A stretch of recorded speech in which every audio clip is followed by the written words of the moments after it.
Are you tired of feeling drained, dealing with constant fatigue, and experiencing ongoing health issues? Imagine living a life full of energy and vitality. Welcome to Toxic-Free Living, the transformative detox course designed for a healthier, toxin-free lifestyle. Many struggle with unknown toxins in their everyday environments, which are found in our food, homes, and personal care products. These hidden culprits can weigh you down, both physically and mentally. Introducing our 4-week online comprehensive detox course, starting November 13th, 2024. Dive into a personalized journey, tailored specifically to your health needs and toxin exposure, ensuring effective and lasting change. Unlike one-size-fits-all detox programs, Toxic-Free Living offers a customized approach. Develop your unique detox roadmap with expert guidance covering everything from assessing your toxic load to sustainable lifestyle changes. Gain insight into everyday toxins and discover practical strategies to replace them with nourishing alternatives. You'll learn simple, effective steps that seamlessly integrate detox practices into your daily routine. But don't just take our word for it. Listen to Sarah, who regained her energy and overcame hormonal imbalances, or Mark, who found relief from chronic health conditions. They and many others have revitalized their lives through our program. Ready to take control of your health? Join us and embark on a journey to detoxify your home, body, and mind. With limited spaces available, now is the perfect time to act. Click the link to secure your spot today.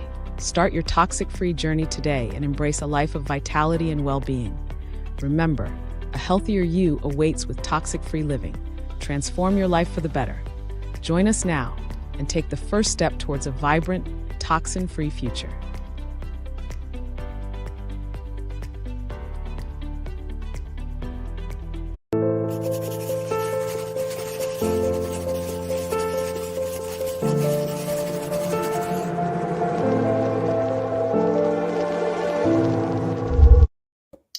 Hey everyone, this is David Ellis and I'm here with Amy Kruzik on the Integrative Healing Network. And today we have a very interesting topic for those of you who are counselors or who are clients of counselors. Amy, tell us about that topic. So the topic I came up with was dependency, codependency, enablers. Can we define them? First of all, I think that dependency is when you develop an unhealthy relationship. Actually, dependency doesn't have to always be unhealthy, but when you develop a relationship where there's either a quid pro quo arrangement put into place. So as an example, you can become dependent on drugs, you can become dependent on people, you could become dependent on anything. Now, it's kind of funny because dependency has changed over the years.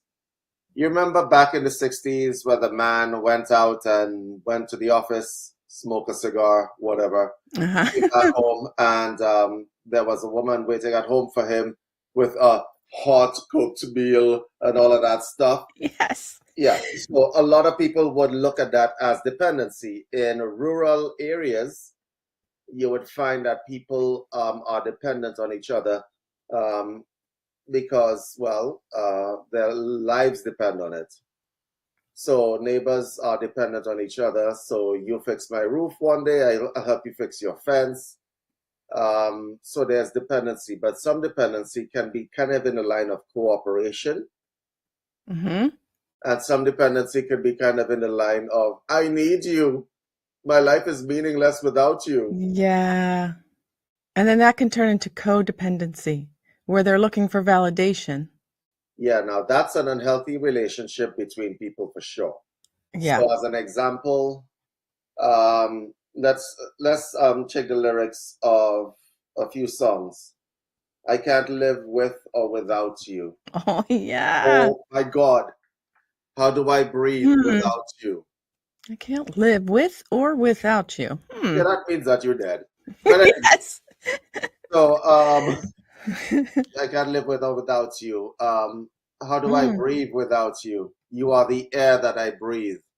All I need is the air that I breathe and to love. Yeah, Like, you remember those songs? I Yeah, do. Codependency made musical.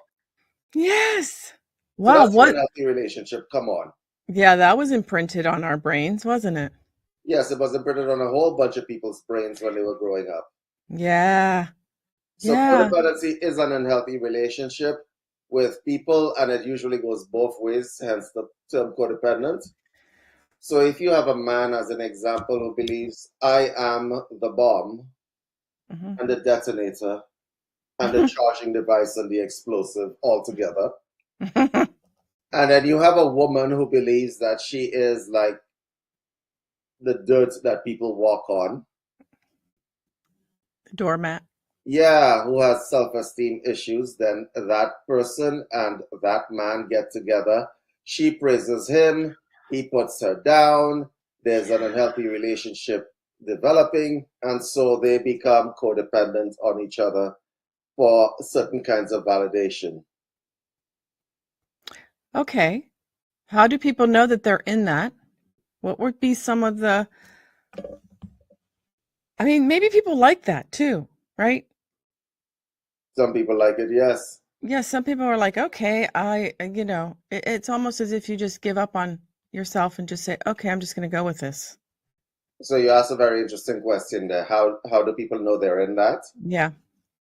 If your partner or the individual you're in a codependent relationship goes away on holiday and you have a panic attack, Yes. you're in a codependent relationship. Yes. If it is that you need to know where that person is every day, every hour of every day, you're in a codependent relationship. Or you're following them on your phone, Ah, yes, correct. right? Like, what is that about? Is that a trust thing or, well, It's a codependent thing, yeah. which is wrapped up into the whole concept of trust and self-esteem issues and so on. I think Mhm. a lot of people think that some of the things that they do are, yeah, man, these are the things that husband and wives do. No, they're not. Yeah. They're not. They're not. So you're following your husband on the phone. You're checking out up on him at work.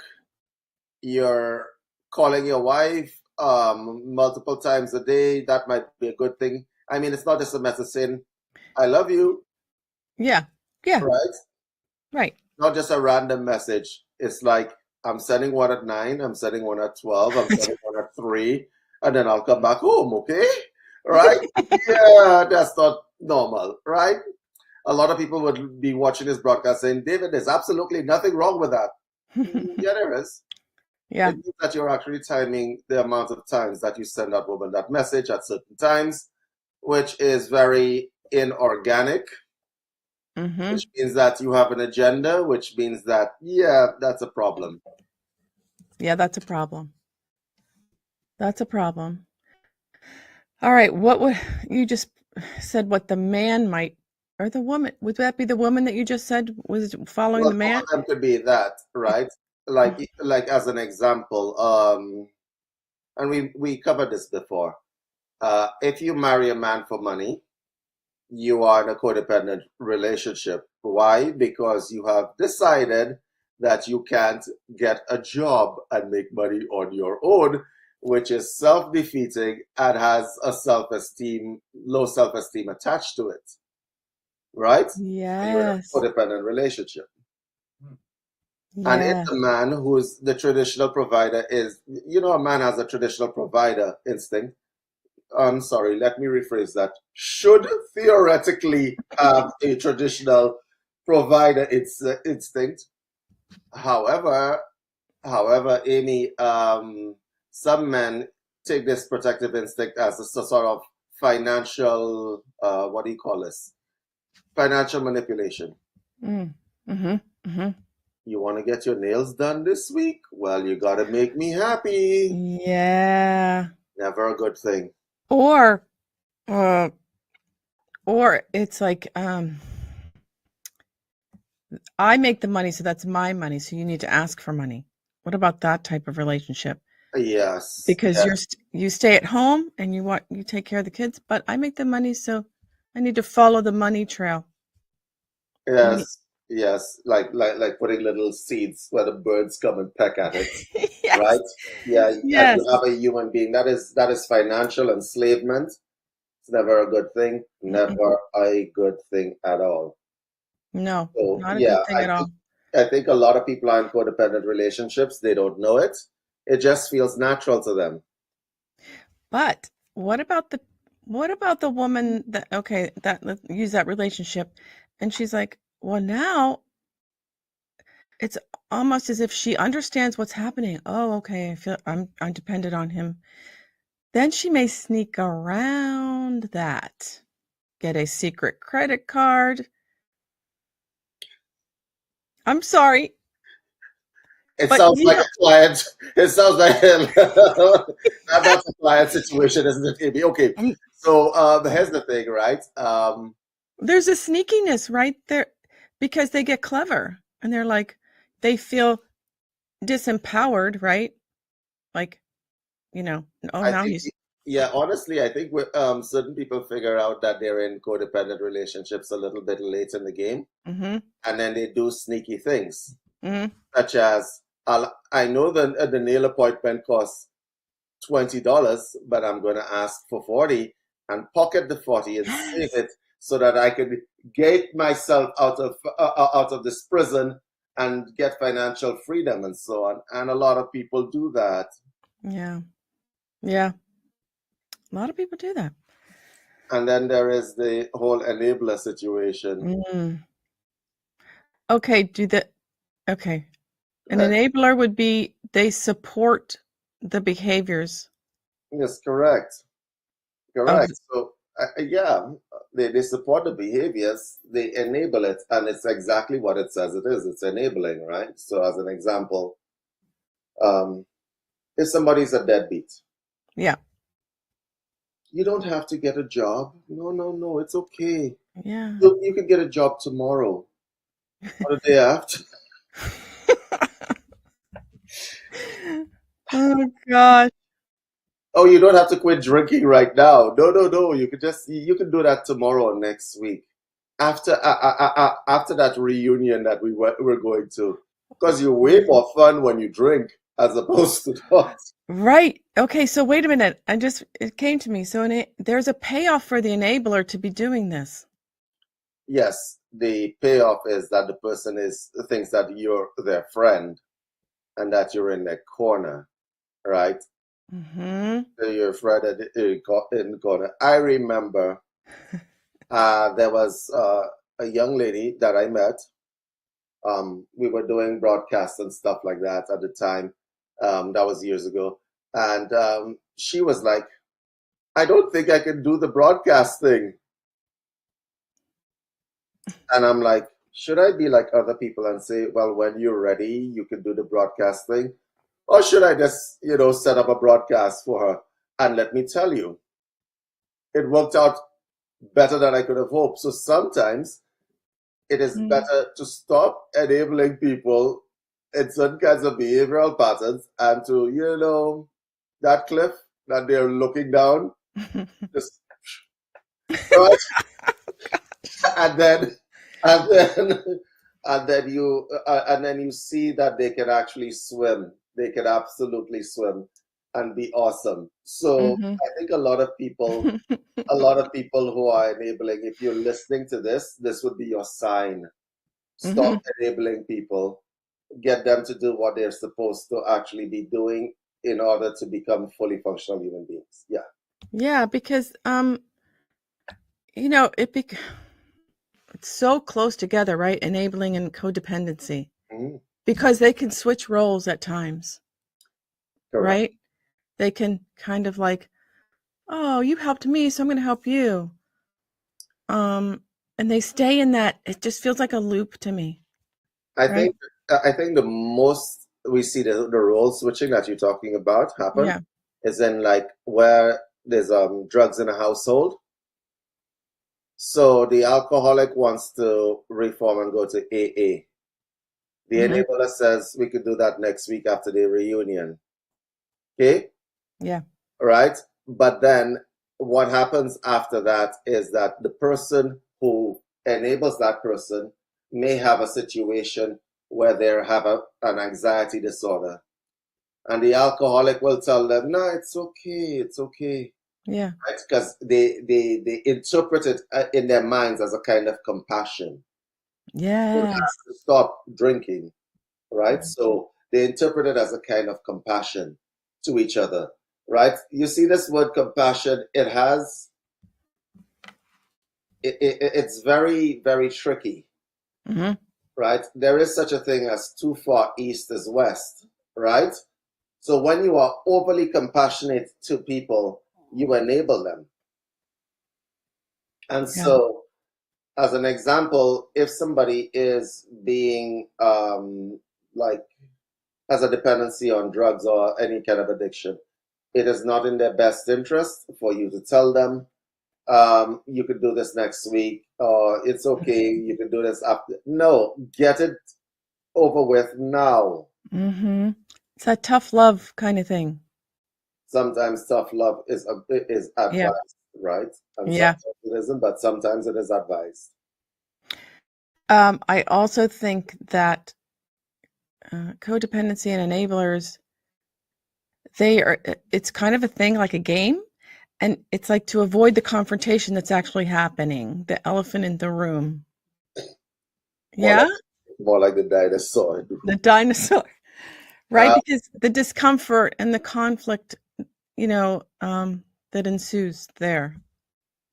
Let me give you a classic, well, not over the top, but a classic enabler codependency dependency problem. The husband likes golf. You've ever heard of the phenomenon golf widow? Oh, yeah. Okay. The husband likes golf. The woman has a problem with the fact that he likes golf. Let me break it down easily. Men like sports. Now, Mhm. I can't relate because I'm Yeah. not spending hours in front of a television looking at sports. No. Okay? I'm just not going to do it, right? So like the husband likes sports or is a golfer or whatever else. The woman has a problem with the fact that she is not getting attention because the husband likes golf or sports. So when the Super Bowl comes around, don't talk to me, don't do anything. I don't want to know anything. Don't ask me to throw the garbage. No, none of that. And so, because he likes that, what she does is she tries to play golf. Or she tries to like the Super Bowl, but she hates the Super Bowl, okay? She hates that stuff. And she tries to get into the game. And he's like, oh, I really like you because now because you like what I like. But the truth of the matter is that she doesn't like what she likes. She just wants to be in his good graces with him or whatever else, right? Yeah. Right. Funny enough, a lot of the times the situation doesn't go the other way. So, as an example, the woman may like arts and craft. You see a lot of men running up into the arts and crafts. No. You see a lot of men making doilies or anything like that. No. So sometimes that's a basic enabler codependency situation. So she's enabling his dysfunction because it is a dysfunction that when the Super Bowl is on, you don't care about nothing else but that. The television is now your God, right? You're married to the television, you're temporarily divorced from your wife, and you're married to the television. So is that a good thing? No, that would be a classic codependency situation. Yeah. A lot of people take it as, well, that's just the way it is. That's the way it's always been. My parents did the same thing. So but it is codependency and it is enabling, absolutely. Wow. Now that was a very subtle example. That's like really subtle. Correct. To see. Ooh. Wow. Okay. You want me to give you other illustrations? Because I have a few of them. I've been in practice. Okay. You and I have been in practice long enough. We have a few of them between us. Why not? Go ahead. Go ahead.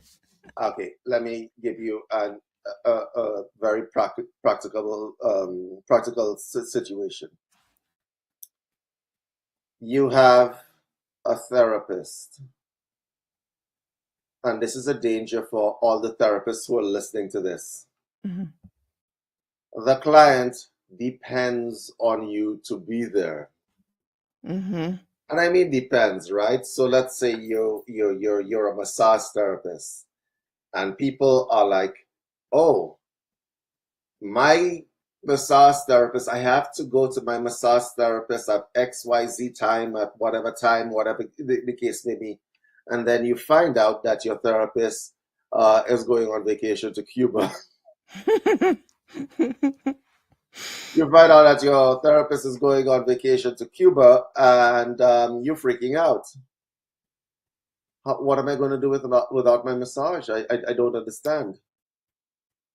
Panic You have attack. that kind of situation. You have a panic attack. Yeah. People have panic attacks when their therapists are going.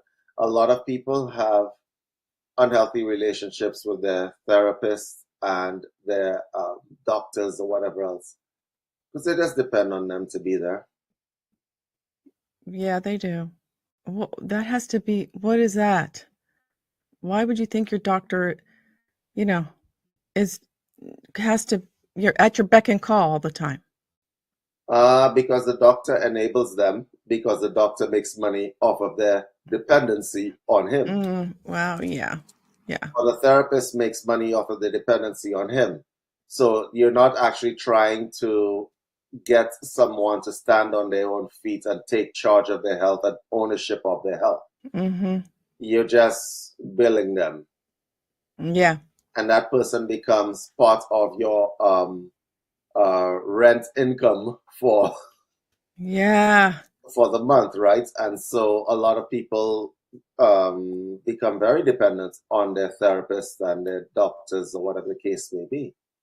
Which brings us to the other part of the thing. What does empowerment look like? I'm going to throw that one to you, Amy.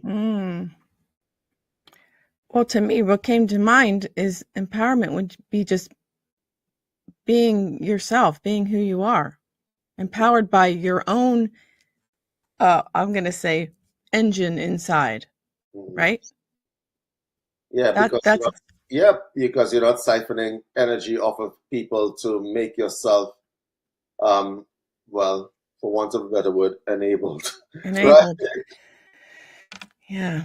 To make yourself able and ready to look life in the eye and all that sort of stuff. So a lot of people, when they think of the word empowerment, they think of, I don't know, running naked through a forest. There's some ridiculous people who believe that empowerment is just letting it all hang out. Look at me. Yeah. Empowered. No, empowered could be something as simple as like, I'm going to do my dishes, do my chores, make my bed, and I am going to step out into the world, go do the groceries, come back and do so on. There's empowerment in that. Nobody pushed you to go do it. You're doing it out of your own steam, in your own engine. Exactly. Yeah, that starts young too, I believe. That empowerment thing. Yes, I think when your parents and your peers encourage you to be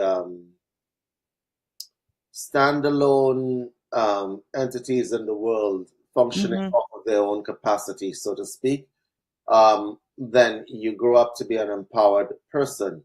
But if you have people that are enabling you and weakening you from birth, saying, "Oh, little Johnny, he can't jump over the fence. You don't have to walk just yet. You could wait a few years to learn to walk." Oh my God. Yeah. Then that child will grow up to be, how should I put it?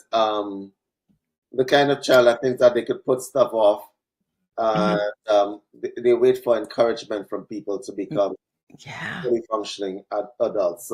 That's also validation. Foundational awareness is a very important thing. Yeah, that's so true. Wow. Well, then what would be some of the ways to resolve these issues that you don't think you have, but all of us have had them, right? Or have them still. They can be microscopic and they can be big. Like some of them hit you in the face and it's like, oh, okay. And then some are microscopic where it's like, I didn't even realize I was doing that. Okay, so this is going to be controversial. So if Yeah. you guys are watching this broadcast, you guys are not going to like what I'm about to say. A lot of people think that following in the footsteps of their parents is a good and honorable thing. It may not be, because if you're still practicing the Aussie and Harriet, Leave It to Beaver, right? And what else? Hazel, all of those Hazel. old shows, the old shows, and you're like, I'm going to grow up. I'm going to go find myself a husband or a wife. I'm going to marry that girl or marry that man. And then we're going to live in a house together with 2.5 kids and a picket fence. And a picket fence, and everything is going to go swimmingly. Okay, the ratio of that going well is like below 1%. I know of only one case where a woman married a high school sweetheart and is still married very happily. So I know of one case, only one case. Only one? Wow, only one. Yeah, I only know of one case, Amy. Right? I only know of one case. There will be ups and downs and there will be trials and tribulations, but 9 times out of 10, the statistics for that happening are slim to none. So how about you paddle your own canoe and you approach life from how it feels to you, as opposed to trying to copy a template that your parents put down. Yeah, that darn template.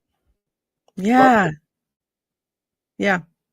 So like, I just think that people who do that are not empowered. They just follow the template that was given to them. Which I would have to say that I followed the template and then I got rid of the template and did it on my own. And for those of you out there, how I started was doing the inner journey of yourself, because I never really reflected that inside part, right? All the patterns and the belief systems and from everybody you grew up with around you, starting to dissect them. And where'd that thought come from? Why do I have that thought? And you build yourself, you get rid of them, and you can make your own thoughts. How about that? Yep. Here's the thing, right? People follow this template primarily because they think they have no other option. So let's give them names. Little Becky goes to school. Little Becky, around 13, decides, oh, I'm different, so I can't play with the boys anymore. In her teenage years, she's looking for the potential husbands of the future. Yep.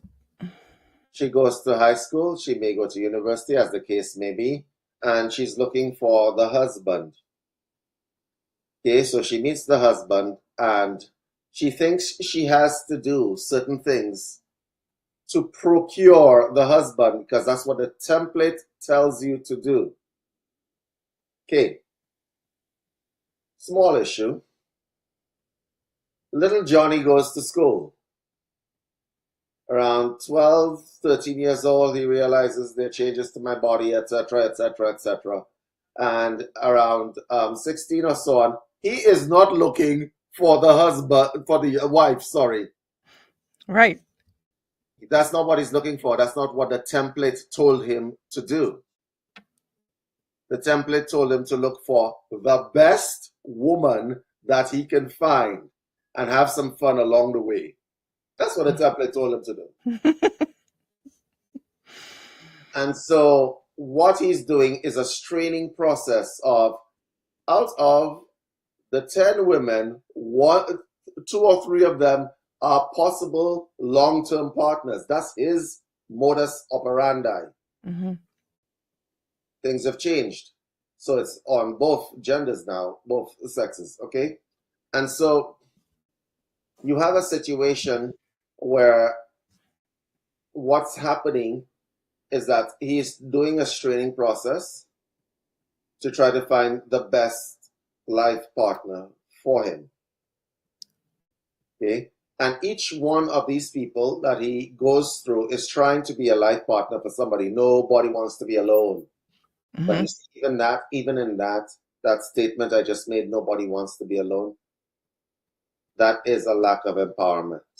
So he doesn't think that he could live his life alone, theoretically, and she can't live a life alone. So they're looking for, and they're trying to strain out and so on people, and straining them out means dating them. Mm-hmm. Okay. Yep. The problem is when you date a lot of people, the chances of you encountering trauma are high because a lot of people are not necessarily the nicest. Correct. So you become jaded as a result, and toxicity develops as a result. And so a lot of people do not understand that sometimes it's not so cool to follow the template. Yeah. Wow. So make your own template. Correct. Do the thing that you need to do to get to where you want to go, as opposed to where society or your parents or whatever told you had to get to. Yeah. And you can still have a relationship partner, whatever, and you can be with them still, even though you're in your own template. You're doing like parallel. It's just like parallel. Correct. A lot of people don't see that though, Amy. A lot of people think that they just go through life thinking that I'm just going to follow this template and it'll work out well. Well, that's what I was doing, and come to realize that, oh my goodness, we can live parallel lives and still be together. Correct. You absolutely can. Yeah. And avoid situations where you get into codependency, etc. as well. Yeah, because yeah. That's so true. Yes, because to be your own person is a wonderful thing. It is. It really is. And it doesn't matter how late you found out either to be your own person. Don't get all caught up in like, yeah, but forget it, like give up, like forget it. I'm this age. And I suppose I should probably ask the question for those of you in the audience who are watching this broadcast. Short question. Would you be the kind of man who dies and says, wonderful father and provider, or the woman that dies and on the gravestone it says, wonderful wife and mother? Let's decide how your legacy is going to be left in this world, and then you can understand what it means to be empowered as opposed to being an enabler or enabled person. And can I add something to that now that you brought up gravestone? The day you were born and the day you die, what happens with that dash in between? That's what you got to look at. Correct. The dash. What will that sentence be? Well, that would. Oh, yeah. Templates. Yeah, like, what do you want your dash to be in between those dates, right? Correct.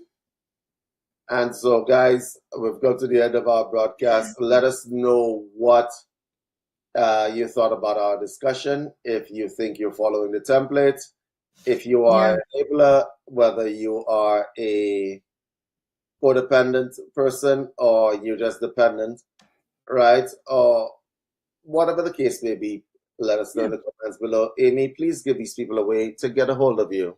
Yes, come to our UCM community, Universal Citizen Media, and at community.citizen, why do I always forget this? community.universalcitizentv.com. Or you can get a hold of me at pinkmoonlodgepodcast@gmail.com. And you can reach me at info@unifiedhealthsystems.com. We do DNA testing, and we do a number of different very interesting therapies for you guys. Amy forgot to mention that she is a trained counselor. So if you need a counselor, please contact Amy or myself. Right? Thank you guys for watching. Bye, everybody. Thank you. Bye-bye.